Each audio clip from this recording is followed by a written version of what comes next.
तो ये बाइबल इसीलिए हमारे लिए लिखा गया ताकि हम समझ सकें क्या क्या हुआ उस जमाने में। हजारों साल परमेश्वर के लोग कैसे चले, कैसा विरोध हुआ, कैसे वो हालातों में थे, कौन कौन परमेश्वर की इच्छा से बाहर गए, बुद्धि लगाई, अपने तरीके से चले, फिर हालातों में गए, रोगों में गए, परेशानियों में गए।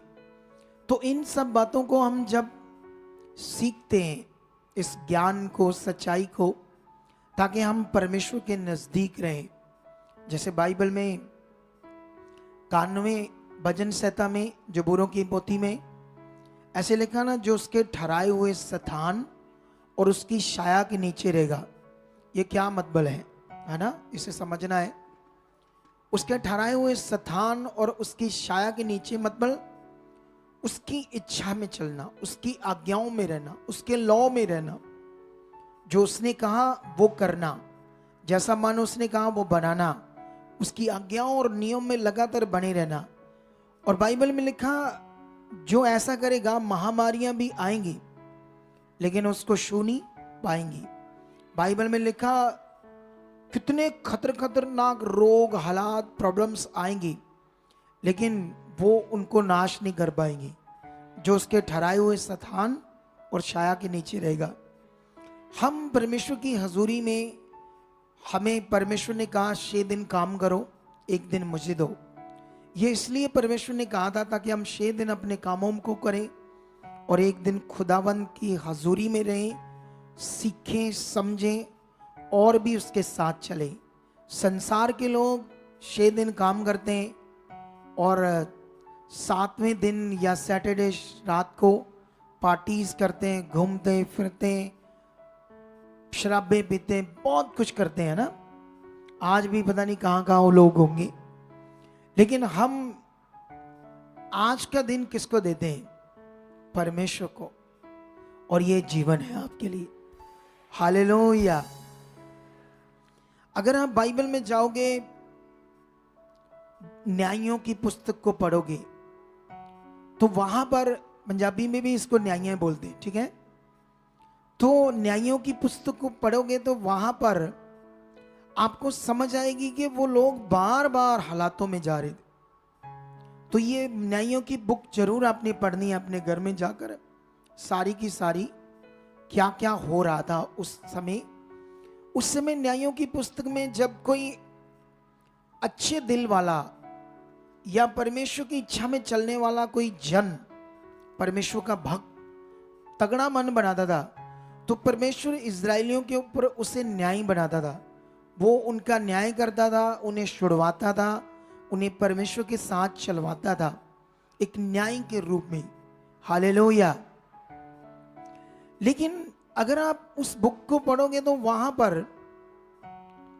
10 साल, 20 साल, 30 साल वो न्यायी परमेश्वर के साथ चल रहा है और लोगों को चलवा रहा है। वो लोग ब्लेस्ड है, आशीषित है, किसी भी चीज की घटी नहीं है।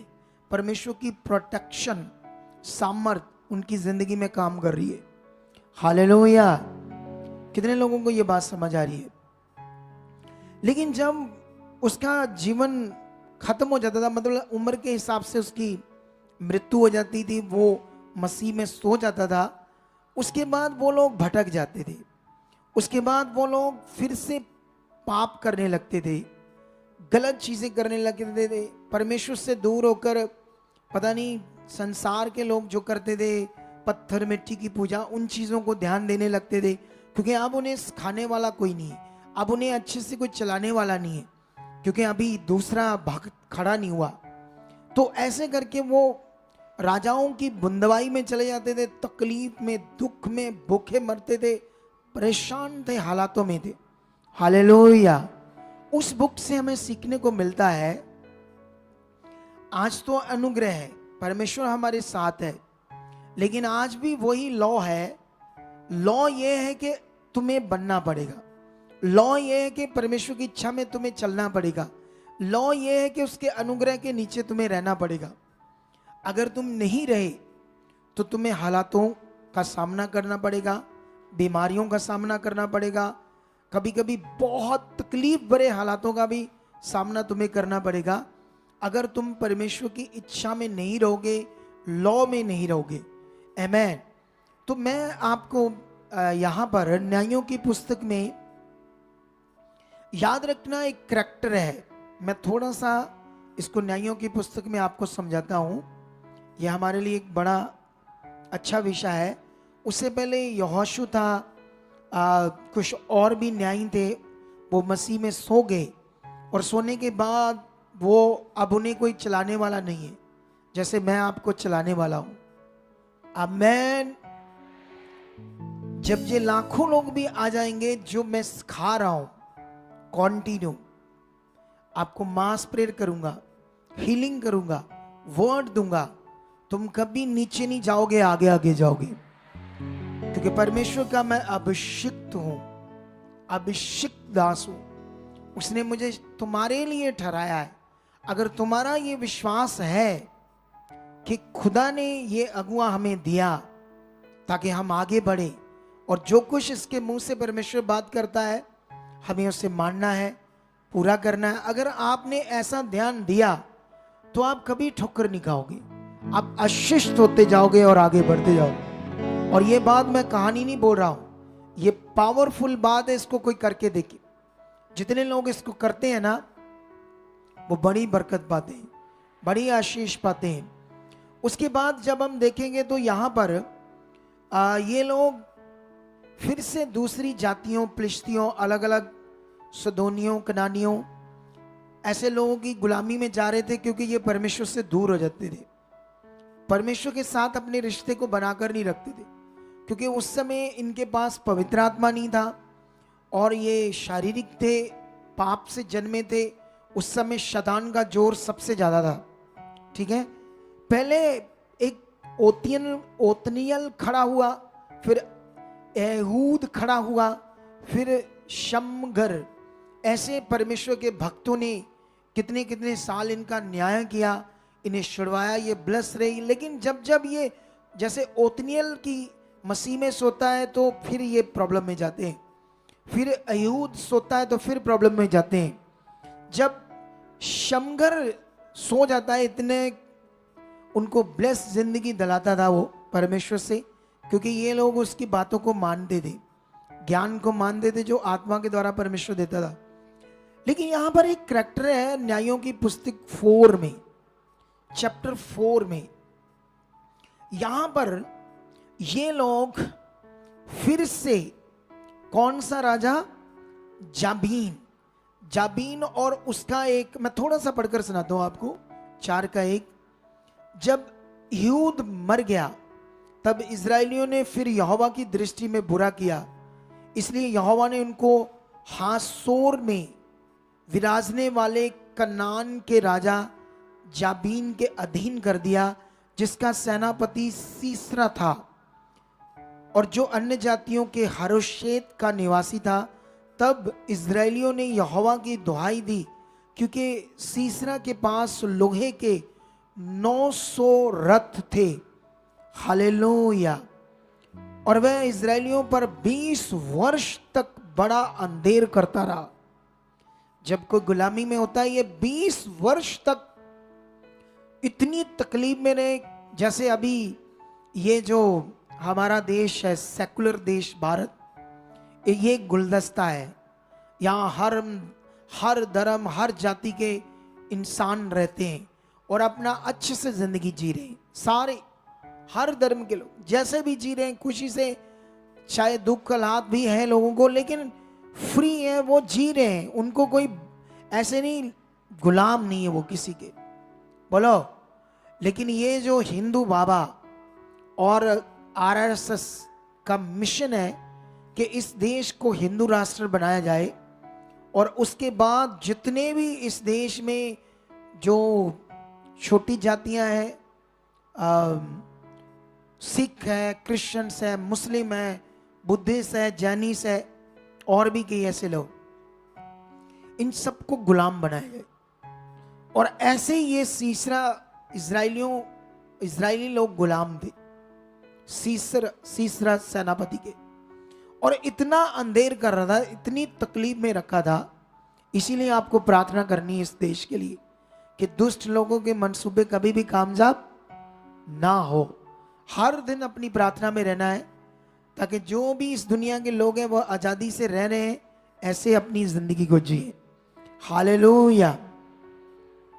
और यहां पर 20 वर्ष तक सीसरा सेनापति जाबीन राजा उन पर अंधेर कर रहा था, इतनी तकलीफ में रखा था। उस समय एक औरत, उसका नाम था दबोरा। एक औरत, सोच कर देखो, दबोरा, तुम भी औरतें हो। ये दबोरा भक्त जन निकली। ये दबोरा परमेश्वर की इच्छा में सिद्ध तरीके से चलने लगी। ये दबोरा इजरायलियों का औरत होकर न्याय करने लगी। और एक बात पवित्र आत्मा ने इसे अगुवाई किया कि अब टाइम आ गया है जाबीन और सीसरा सेनापति से आजाद होने का। यहोवा ने उनको हमारे वश में कर दिया है, वो हमसे हार जाएंगे। हालेलुया। कोई तो इधर रहो भाई, ये म्यूजिक वाले क्या करते हैं, इधर देखो ध्यान से। लेकिन यहां पर लिखा, उसने एक आदमी को कहा कि परमेश्वर ने मुझे ऐसा वचन दिया है तो चल उठ खड़ा हो, ठीक है। क्योंकि सीसरा और जाबीन को उस आदमी का नाम था बराक, लेकिन वो डरता था, औरत नहीं डर रही थी। उसने कहा अगर तू मेरे साथ चलेगी तो मैं भी चलूंगा। लेकिन सोच कर देखो इस दबोरा औरत के बारे में। आप भी औरतें हो, डरने की जरूरत नहीं, खुदा तुम्हारे साथ। बड़े से बड़े हालातों में खुदा तुम्हारे साथ खड़ा रहेगा। और ये देखो, इतना बड़ा राजा, इतनी बड़ी सेना इनके सामने से हार गई, खत्म हो गई। क्योंकि परमेश्वर के लोगों के सामने, भक्त जन जो परमेश्वर की इच्छा में चलते, उनके सामने कोई भी चीज खड़ी नहीं रह सकती। हालेलुया। कितने लोगों को यह बात समझ आ रही? इनका करैक्टर, आपका करैक्टर, आपका रिश्ता परमेश्वर के साथ, यह आप लोगों को सीखना है और समझना है। परमेश्वर इतना महान है, इतना दया करने वाला है, उसकी दया इतनी बड़ी है। हम जानते हैं जब आप अब्राहम का करैक्टर पढ़ोगे तो उसको बच्चा नहीं हो रहा था। तो जब बच्चा नहीं हो रहा था तो उसकी जो वाइफ सारा, उसने कहा मेरी दासी से तुम मुझे एक बच्चा पैदा करके दे, है ना। जैसे आज हम लोग भी गोद ले लेते ना किसी का बच्चा, लेकिन उस समय कुछ और सिस्टम था और जमाना था। लेकिन उसने कहा मेरी दासी, मतलब घर में काम करने वाली, सारा झाड़ू पोछा, बिल्कुल गुलामी में, बिल्कुल दासी, नौकर समझते ना, नौकर ऐसे थी। उसने कहा उससे बच्चा पैदा करके दे मुझे, क्योंकि परमेश्वर ने तो उनसे वादा किया था कि तुम्हें एक मैं वंश दूंगा और उससे बहुत जातियां बनेगी। जातियां इन द सेंस, वो जैसे हम समझते हैं ये विषय नहीं, जातियां मतलब कुल ऐसे कुल बनते जाएंगे आगे आगे, है ना। जैसे मान लो मैं हूं, ठीक है, और मैं हूं तो मेरे 3 बेटे हैं, तो ये 3 बेटे शादियां करेंगे और कल को ये पता नहीं सब परमेश्वर का काम करेंगे, कोई यहाँ कहीं वहाँ, तो ये मेरा कुल अखवाए जाएंगे। सुखपाल राणे के बच्चे देखो, वो अमेरिका में ये कर रहा है, वहाँ ये कर रहा है, आप समझ रहे हो। तो कहने का मतलब ये कुल आगे बढ़ेंगे, इन्हीं से, ये तीनों से और कुल। तो अब्राहम को परमेश्वर ने ऐसे कहा था, लेकिन बीच में ऐसा नहीं कि रोज परमेश्वर उनसे बातें करता था, ऐसा नहीं था वो जमाना। आज तो रोज बातें होती ना, जैसे मैं फील करता हूं मेरी रोज बातें होती है, लेकिन उस समय ऐसा नहीं था, वो ब्लैक टाइम था, काला टाइम था, ठीक है। लेकिन उस समय जो उसकी वाइफ थी सारा, है ना, इतने साल बीत गए तो जैसे धीरज खत्म हो रहा है, तो औरतें कई बार काली पड़ जाती है, कई बार बंदे बड़े काले पड़ जाते हैं, ठीक है। तो वो बुद्धि लगाई और उसने उसकी जो नौकर थी हाजरा, उससे एक बच्चा पैदा हुआ इस्माइल। ठीक है, ये विषय एक बड़ा है आपके लिए। यहां पर ये समझना पड़ेगा हाजरा और इस्माइल के जीवन से एक पॉइंट जो हमारे जीवन के अंदर होना चाहिए। ठीक है, आप जानते हो एक नौकर जिसकी कोई वैल्यू नहीं थी, झाड़ू पोछा बर्तन साफ करनी, सेवा करनी अपने मालिक की, है ना, लेकिन उससे बच्चा हो गया। ये बच्चा होने का मतलब ये भी एक आशीष है। उसको एक इज्जत मिली, उसको एक सम्मान मिला अब्राहम के घराने में। लेकिन जानते उसने क्या किया? वो सारा को चढ़ाने लगी, टिचरे करने लगी, कई तरह की गलत चीजें करने लगी, है ना, क्योंकि उसके पास अब इज्जत आई ना कि मैं अब्राहम की वाइफ हूं और मेरे एक बेटा हुआ है, इसकी पत्नी तो कुछ भी नहीं है, बांझ है ना। ऐसी चीज के कारण ये घमंडी हुई, उसको चढ़ाने लगी, कई चीजें करने लगी शरीर में आकर। आप जानते हो जब आप शरीर में जाओगे तो हमेशा गलत चीज करोगे। जब आप शरीर में जाओगे तो हमेशा आपकी बुद्धि बिल्कुल गड़बड़ काम करने लगी, झगड़ा, क्लेश, गड़बड़ चीजें। ये बहन भी जब शरीर में गई, घमंड आया तो शरीर की चीजें करने लगी, और जिसकी वजह से उसकी पत्नी दुखी होने लगी। और अब सोचने वाली बात है ना, परमेश्वर भी देख रहा है। लेकिन एक टाइम आया, फिर परमेश्वर ने सारा को भी ब्लेस किया और उससे बेटा हुआ। हालेलुया। जब बेटा हुआ तब भी ये थोड़ी थोड़ी गड़बड़ कर रही थी। फिर सारा ने अब्राहम से बात की कि इनको निकालो यहां से। ठीक है, अब्राहम को तो ये ठीक नहीं लग रहा था, लेकिन परमेश्वर ने कहा अपनी पत्नी की तू बात मान ले। ठीक है, क्योंकि मैं तेरी जो पत्नी हाजरा है उस पर भी कृपा करूंगा, डोंट वरी, तू इसकी बात मानकर इसको निकालने दे, मैं उसकी भी बात को, उसे भी आशीष दूंगा। लेकिन ये टाइम, एक चीज हम थोड़ा सा पढ़ेंगे यहां पर आपके लिए, ये उत्पत्ति का एक चैप्टर पढ़ेंगे। यहां से एक पॉइंट है आपके लिए, सबके लिए, उत्पत्ति की बुक।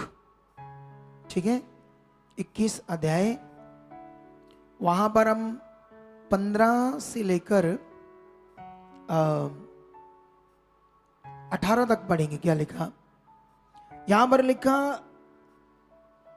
क्योंकि जब उनको निकाल दिया गया तो वो जंगलों में भटक रहे, ना तो खाना है, क्योंकि जितना खाना और पानी उनके पास था वो भी खत्म हो गया है, और वहां पर कोई सोर्सेस नहीं है, ना पानी का ना खाने का। ठीक है, और यहां पर ऐसे लिखा 21 की 15 उत्पत्ति, जब थैली का जल समाप्त हो गया तब उसने लड़के को एक झाड़ी के नीचे छोड़ दिया, जाकर उसके सामने ये सोचकर बैठ गई मुझको लड़के की मृत्यु देखनी ना पड़े। तब वह उसके सामने बैठी हुई चिल्ला चिल्ला कर रोने लगी। 17 में लिखा परमेश्वर ने उस लड़के की सुनी, और उसके दूत ने स्वर्ग से हाजरा को पुकार के कहा, हे हाजरा तुझे क्या हुआ, मत डर, क्योंकि यहां तेरा लड़का है। वहां से उसकी आवाज परमेश्वर को सुन पड़ी है, उठ अपने लड़के को उठा और अपने हाथ से संभाल, क्योंकि मैंने उसके द्वारा एक बड़े कुल को बनाऊंगा। आमेन, हालेलुया। इधर ध्यान दो, हमारी जिंदगी सिर्फ परमेश्वर के साथ समूह चलेगी। हमारी जिंदगी में सब कुछ अच्छा तब होगा जब हमारी जिंदगी में पहला स्थान, पहला दर्जा परमेश्वर का होगा, उसके वचन का होगा। यहां पर जो मैं पढ़ा रहा हूं इसमें क्या है आपके लिए, सुनो ध्यान से। ये जो मां है शरीर में इतना चले गई, परमेश्वर को ये जानती थी, ये जानती थी परमेश्वर यहोवा कितना ताकतवर है, वो मेरे लिए इंतजाम कर सकता, मुझे बचा सकता, वो पानी, क्योंकि ये सब जानती थी परमेश्वर कितना ताकतवर है। लेकिन ये सिचुएशन में परमेश्वर को पुकार नहीं रही, परमेश्वर की ओर अपना मन नहीं लगा रही, अपनी सिचुएशन पर मन लगाकर रो रही है और परेशान है, चिल्ला रही है, रो रही है कि अब मेरा बेटा मर जाएगा, मैं उस तरफ मैं भी मर जाऊंगी, ऐसी चीज सोच रही है, पूरी तरह से नेगेटिव। लेकिन बाइबल में ये लिखा, उसके बेटे की परमेश्वर ने सुन ली। ऐसा उसने क्या किया, वो अब्राहम इस्माइल से प्यार करता था, उसे हमेशा परमेश्वर के बारे में बताता था, वो कितना ताकतवर है, कैसे वो अपने लोगों को छुड़ाता था, अब्राहम मिस्र से छुड़ाया, ऐसी चीजें वो वचन की बताता था। प्रार्थना कैसे करनी, विश्वास कैसे करनी, इस्माइल के अंदर कुछ चीजें बैठी हुई थी। हालात में जब ये सिचुएशन थी तो तब इस्माइल ने प्रार्थना की।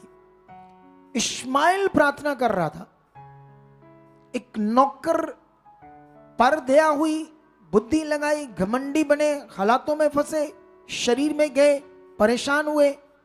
लेकिन उस समय इसको याद आया अब्राहम ने जो सिखाया था, अब्राहम ने जो समझाया था, अगर उसके अंदर वो वचन खत्म हो जाता जैसे उसकी मां के अंदर खत्म हुआ, तो उसके बाद वहीं जंगल में दोनों मर जाते, सिचुएशन उन्हें खत्म कर देती।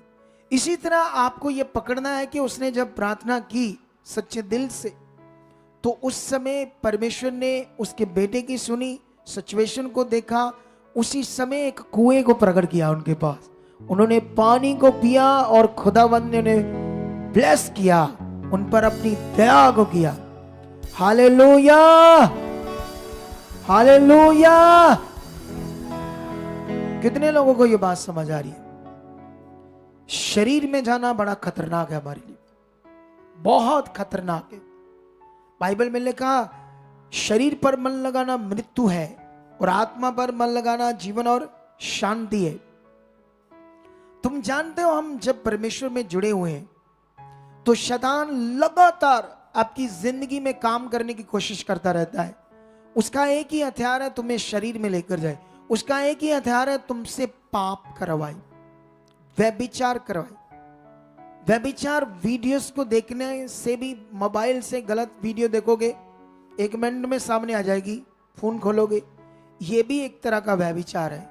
किसी को देखो, मन में विचार लाओ, ये भी एक तरह का व्यभिचार है।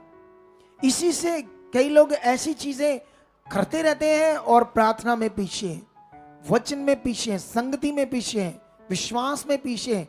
जो बरकतें, आशीषें ऊंचा करने की बात खुदा कर रहा है, वो इसीलिए हमारी जिंदगी में प्रफुल्लित तरीके से प्रकट नहीं हो रही, क्योंकि हम छोटी छोटी बातों में, शरीर की बातों में फंसे हुए हैं और अच्छे से हमारा रिश्ता खुदा के साथ नहीं है, जिसकी वजह से हम तगड़े रिजल्ट नहीं देख रहे।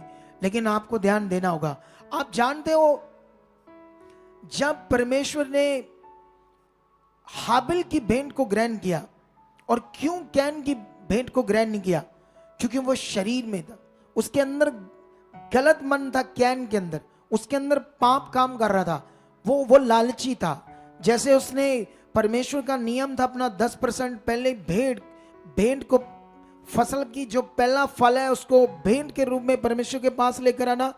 दोनों अपनी अपनी भेंट लेकर आए, लेकिन जो कैन था वो बचा कुचा लेकर आए। जैसे आज उसने अपनी पूरी सैलरी को बोया है ना, फिर अपना 10% बोएगा हर महीने। लेकिन हम लोगों को भी ये चेक करना है, ये कानून है खुदावंद का तुम्हारी जिंदगियों को ऊपर उठाने के लिए, आशीष देने के लिए। हालेलुया। कितने लोगों को ये बात समझ आ रही है? सुनो ध्यान से। आप जानते हो, जब कैन की भेंट को स्वीकार नहीं किया, आप जानते हो उस जमाने में परमेश्वर कैसे भेंट को स्वीकार करता था?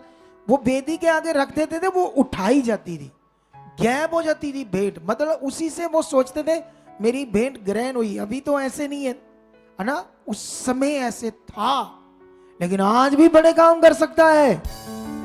अगर तुम कोई गरीब हो, काम नहीं है, हालात बड़े हैं, तुम्हारे घर में राशन नहीं है, ड्रमी में आटा नहीं है, दालें नहीं है, घी नहीं है, सामान नहीं है, और रातों रात तुम्हारी रसोई को भर सकता है, तुम्हारे डिब्बों को भर सकता है। वो इतना ताकतवर है।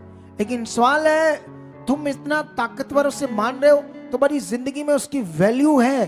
तुम उसे सोचकर ऐसे चल रहे हो, वो मेरा परमेश्वर है, मेरा भरोसा उस पर है, आपको जानना चाहिए, क्योंकि परमेश्वर ने आपको जब चुन लिया, बुला लिया यहाँ, तो यहाँ पर अब वो सिस्टम नहीं है बाबा सिस्टम जैसे संसार में, वो वहां जाओ वहां जाओ वहां जाओ। चर्च ऐसे नहीं है। यहाँ एक अच्छा रिश्ता चाहिए।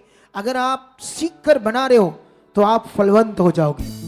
आपको एक अच्छा अगुआ चाहिए, आपकी कोई घटी नहीं रहेगी। आप हर हफ्ते गवाहियां को सुनते हो, उन गवाहियों को भी सुनते हो जो अलग अलग जगह पर यीशु में भी जा रहे थे, लेकिन राइट टीचिंग ना होने की वजह से ब्लेसिंग नहीं आ रही थी।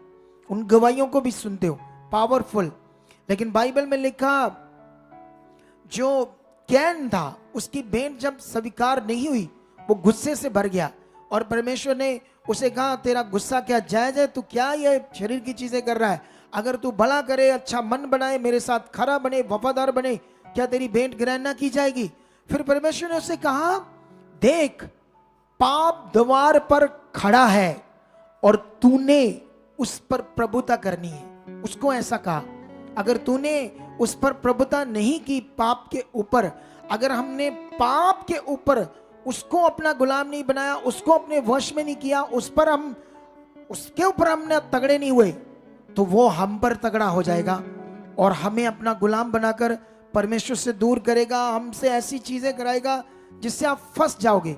लेकिन याद रखना, परमेश्वर के वचन में एक आज चैलेंज करता हूं आप लोगों को, वचन से चेतावनी देता हूं।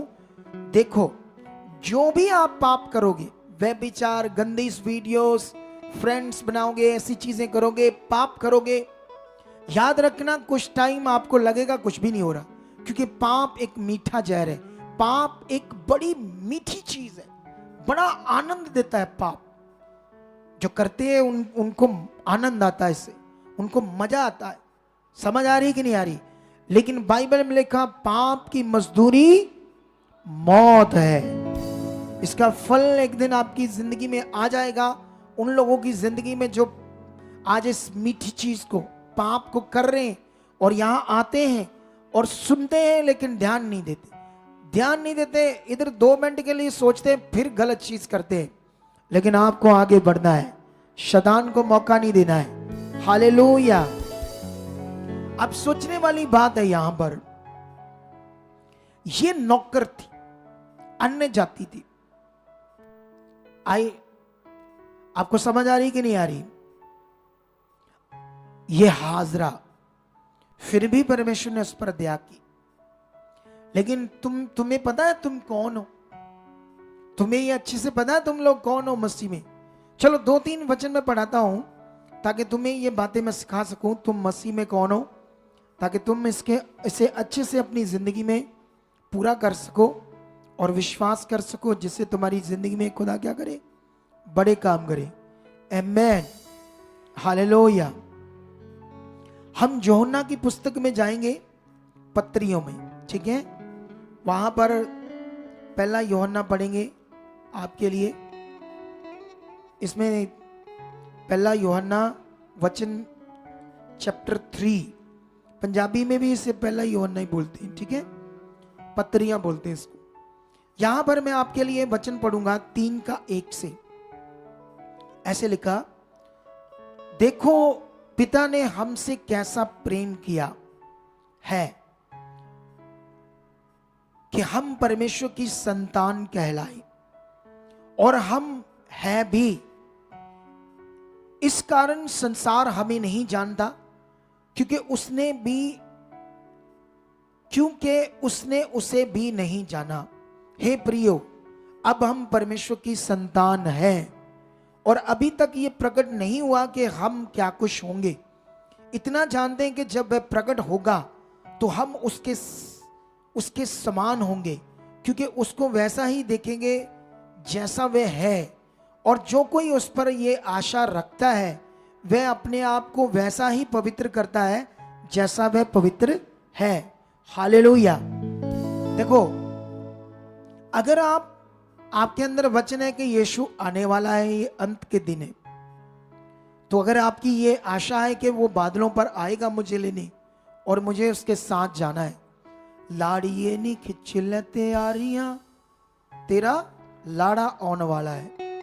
एक दूसरा कैसे है?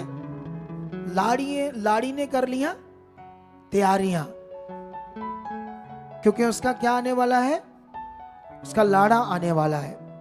ये सब ज्ञान सच्चा है। ये अगर वचन में लिखा था सारे लोग संसार के हमारा विरोध करेंगे, यीशु ने कहा था मेरे नाम के कारण, तो वो हो रहा है। वो विरोध यीशु के नाम के कारण हो रहा है। अपने आप को बड़े बड़े बाबा ज्ञानी लोग यीशु मसीह की खिलाफत कर रहे हैं। जीवित परमेश्वर के विरोध में उसके बनाए हुए छोटे छोटे इंसान कुछ भी नहीं है। बड़े आए परमेश्वर का विरोध करने वाले, खाक बन गए। जो अब खड़े होंगे वो भी मिट्टी में, खाक में मिल जाएंगे। परमेश्वर का काम ना कभी रुका है और ना कभी, तो बोलो थोड़ा सा ध्यान दे बंदे को, ना कभी रुका है और ना कभी रुकेगा। हालेलुया। तो अभी इस बात पर हमने ध्यान देना है। यहां पर परमेश्वर की बात वचन से हो रही है कि हम परमेश्वर की क्या है, संतान। लेकिन जब यीशु प्रकट होगा तब हम क्या खुश होंगे, मतलब हमारा दर्जा क्या होगा, लेवल क्या होगा। और फिर लिखा हम ये जानते हैं कि उसके समान होंगे। अरे वाह, कितनी बड़ी बात है। लेकिन बाइबल में ये लिखा जो उस पर आशा रखता है वो आने वाला है। जैसे वह पवित्र है अपने आप को वह क्या करता है, पवित्र करता है। तो आप एक परमेश्वर की पवित्र संतान हो। आप क्या हो, मैं एक वचन और बढ़ाता हूं आपको गलातियों से, फिर मैं आपको क्लैरिटी दूंगा, क्योंकि तुम्हें ये समझना है। क्योंकि अभी क्रिश्चियनिटी के अंदर हमारे जो लोग हैं बेचारे बहुत सारे भी परेशान हैं, क्योंकि उनके पास ना व्यवस्था है, उनके पास रियल अधिकार का जीवन वो यूज नहीं करते बेचारे परमेश्वर के लोग। यहां पर भी आने वाले बड़े लोग हैं जो सच्चाई को अच्छे से ना पकड़कर अधिकार के जीवन से नहीं जी रहे। मैं तो सिखा रहा हूं लेकिन मन उनका है, पकड़ना, ध्यान देना। ये किनका मन है, उनका है। अगर उन्होंने नहीं पकड़ा तो प्रॉब्लम तो उनकी है ना। हालेलुया। ये वचन मैं पढ़ूंगा आपके लिए, गलातियों की पुस्तक 4:4 से। क्या लिखा, परंतु जब समय पूरा हुआ तो परमेश्वर ने अपने पुत्र को भेजा जो स्त्री से जन्मा और व्यवस्था के अधीन उत्पन्न हुआ, ताकि व्यवस्था के अधीनों को मोल लेकर छुड़ा ले और हमको लिपालिक होने का पद मिले। ये जो यहां पर लिखा है ना, हमको लिपालिक होने का पद मिले, ये लिपालिक शब्द हिंदी में बोलता है गोद लेना, हिंदी का शब्द ये होता है। लेकिन जब इसको ओरिजिनल टेक्स्ट में पढ़ते हैं तो ये शब्द गोद लेने का नहीं था, बेटा बनाने का नियम, बेटा बनाने का आत्मा, अपनी संतान, रियल संतान बनाने का नियम था। ये लिपालिक शब्द तो हिंदी पंजाबी में आया, लेकिन ओरिजिनली जो ये शब्द था ये आपको अपनी ओरिजिनली अपनी पवित्र संतान बनाने का कानून था, जिसको यीशु मसीह ने आकर क्या करना था, पूरा करना था। और ऐसे लिखा कि यीशु मसीह समय के पूरे होने के अनुसार परमेश्वर ने अपने पुत्र को भेजा जो स्त्री से जन्मा, व्यवस्था के अधीन उत्पन्न हुआ, ताकि व्यवस्था के अधीनों को मोल लेकर पूरा करके हमें व्यवस्था से भी छुड़ाए, पाप से भी छुड़ाए और परमेश्वर की संतान बनाए। और 6 में लिखा, और तुम जो अब पुत्र हो, इसलिए परमेश्वर ने अपने पुत्र के आत्मा को जो हे अब्बा, हे पिता कहकर पुकारता है, हमारे हृदयों में भेजा है। इसलिए तू अब दास नहीं, ये वो दास नहीं जो मैं अपने आप को कहता हूं, अपने आप को मैं कहता हूं ना मैं परमेश्वर का दास हूं, ये शब्द वो नहीं है। ये शब्द है नौकर, गुलाम। हालेलुया। बोलो, तुम पाप की गुलामी में थे, तुम शरीर की गुलामी में थे, तुम्हें पता नहीं था तुम कौन हो पृथ्वी के ऊपर। तुम ढूंढ रहे थे पत्थर मिट्टी के बीच में जीवन को, तुम ढूंढ रहे थे इधर उधर संसार में कहां से मेरा भला होगा, क्योंकि तुम्हें परमेश्वर का पता नहीं था, सर्वशक्तिमान की नॉलेज नहीं थी। अगर तुम्हें नॉलेज आ चुकी है, अगर तुम्हें समझ आ चुकी, तो तगड़ा मन बनाओ। तुझ करो यार, तुम लोग साथ ही नहीं दे रहे। मैं कितनी बार बोल दिया, मुझे बूस्ट करो मेरी बात को। क्या कर रहे हैं आप लोग? इधर देखो ध्यान से आप लोग मेरी बात को। सुनो इधर देखो ध्यान से। तो आप लोगों ने ये बात को सीखना है। क्या करना है आप लोगों ने मेरी इस वर्ड को पकड़ना है, सीखना है। हालेलुया, ऊंचा बोलो हालेलुया। आपको समझ आ रही है या नहीं आ रही? अरे यहां पर परमेश्वर का वचन कहता, अब तुम नौकर नहीं, गुलाम नहीं, परंतु पुत्र हो। और जब पुत्र हुए तो परमेश्वर के द्वारा वारिस भी हो। हालेलुया। इस वचन को तुमने समझना है आज, क्योंकि अभी ये पुत्र का जीवन का मतलब अधिकार का जीवन। संसार इस ज्ञान को नहीं जानता, क्रिश्चियनिटी के अंदर भी इसको बहुत अच्छे से प्रीच नहीं किया जाता। इसीलिए लोगों को, बेचारों को तेल, कपड़ा, ऐसी चीज भी रखनी पड़ती है ताकि उससे कभी हालात आए, मुश्किल आए तो वो यूज करे और वो चंगाई हो जाए, या ऐसा कुछ वो सोचकर मटेरियल, कपड़ा, तेल, ऐसे पानी, ऐसी चीज रखते हैं सोच करके हमारा भला हो, क्योंकि उन्हें पुत्र के अधिकार की नॉलेज नहीं है। आप जानते हो जब यीशु मसीह यहूदियों के बीच में पैदा हुआ तो यहूदी लोगों का जो ज्ञान था उसमें कभी भी परमेश्वर के जो लोग हैं वो अपने आप को ऐसे नहीं बोल सकते थे कि हम परमेश्वर के पुत्र हैं, बेटा है या बेटी है। व्यवस्था के अनुसार ऐसा नियम नहीं था, ऐसे नहीं बोल सकते थे। लेकिन यीशु मसीह ने उनके बीच में आकर कहा, मैं परमेश्वर का क्या हूं? पुत्र हूं। वो लोग बेचारे हीलिंग नहीं करते थे, वो लोग बेचारे रीति रिवाज में डूबे हुए थे, और यीशु मसीह ने आकर क्या किया? पुत्र के अधिकार को प्रकट कर दिया। उसने अधिकार से बातें की, अधिकार को यूज किया, अधिकार से वो चला, और यही अधिकार यीशु मसीह के द्वारा तुम्हें भी मिला है। अगर तुम्हें यह अधिकार यूज नहीं करोगे, तुम्हें यह मानोगे नहीं मैं परमेश्वर का बेटा हूं, बेटी हूं, सिचुएशन के सामने खड़े होना। हालेलुया। आप जानते हो कपूरथला में भी अभी हमारे 2 क्रूसेड्स लगभग होने वाले हैं। पूरी जबरदस्त तैयारी है, ओवरफ्लो होने वाले वहां एरिए, ठीक है। जो 3 को क्रूसेड होने वाला गुरदासपुर में, कलानौर, उसके बाद कपूरथला में हॉली स्पिरिट ने मुझे बताया था कि आप लोगों का विरोध हो सकता है, दूसरे लोग जो परमेश्वर से दूर है वो आपका विरोध कर सकते हैं। वैसा ही हुआ, कल उनका एक विरोध हुआ। वो लोग वहां खड़े थे, अभी कुछ भी नहीं कर रहे थे, और जानते धीरे धीरे उनके लोग इकट्ठे हुए और इतनी गंदी गालियां निकालने लगे अपने लोगों को। इसे सीखो, वो लोग क्या है बेचारी।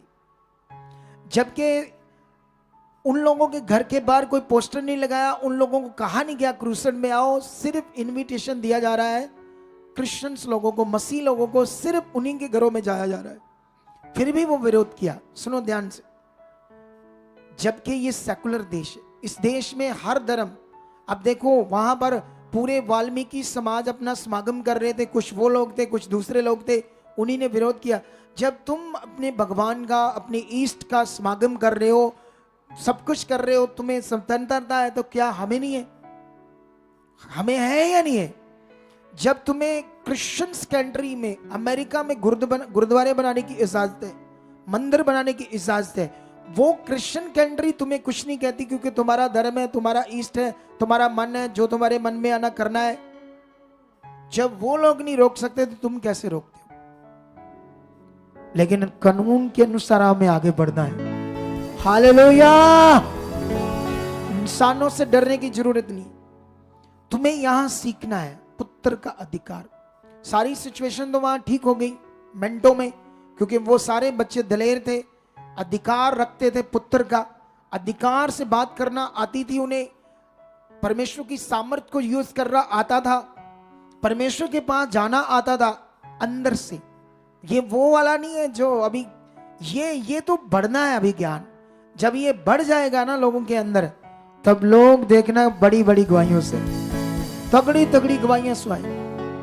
हालेलुया। तो ये सीख